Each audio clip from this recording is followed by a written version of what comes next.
అస్సలాము అలైకుం ఫ్రెండ్స్. బాలామృత అయితే బిస్కెట్స్ అయితే ప్రిపేర్ చేస్తున్నాను అండి. ముందుగా అయితే ఒక 2 కప్స్ బాలామృతం తీసుకొని, ఒక కప్ అయితే గోధుమ పిండి తీసుకొని, ఇది మొత్తం కలుపుకొని పక్కన పెట్టేయాలా. ఇప్పుడైతే ఒక హాఫ్ కప్పు బెల్లం తీసుకొని, కొంచెం వాటర్ యాడ్ చేసుకొని, ఈ మొత్తం అయితే బెల్లం మొత్తం బాగా కరిగేలాగా చూసుకోవాలండి. బెల్లం పౌడర్ అయితే డైరెక్ట్‌గా యాడ్ చేసేసుకోవచ్చు. ఇలా మొత్తం ఇది ఒకసారి బాగా కలుపుకున్న తర్వాత, మనకి బాగా మెల్ట్ అయిపోయింది కదా! ఈ బెల్లంది స్ట్రెయినర్ తీసుకొని బాగా వడకట్టుకున్న తర్వాత, ఇలా మొత్తం అయితే బాగా కలుపుకోవాలండి. కొంచెం వాటర్ కావాలంటే యాడ్ చేసుకుంటూ, తర్వాత కొంచెం ఘీ ఏసేసుకొని మొత్తం అయితే బాగా కలుపుకోవాలా.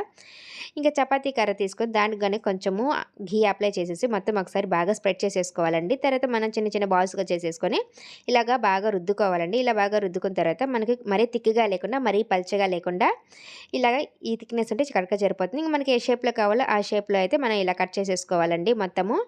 ఇలా మొత్తము కట్ చేసుకున్న తర్వాత ఇంకొంచెము ఆయిల్ వేసేసుకొని మొత్తం అయితే 1 బై 1 వేసేసుకోవాలండి. మొత్తం ఒకసారి వేయకుండా కొంచెం కొంచెం వేసుకొని ఫ్రై చేసుకుంటే మనకి బిస్కెట్స్ అయితే రెడీ. మన ఛానెల్‌ని ఎవరైనా ఫస్ట్ టైమ్ చూస్తుంటే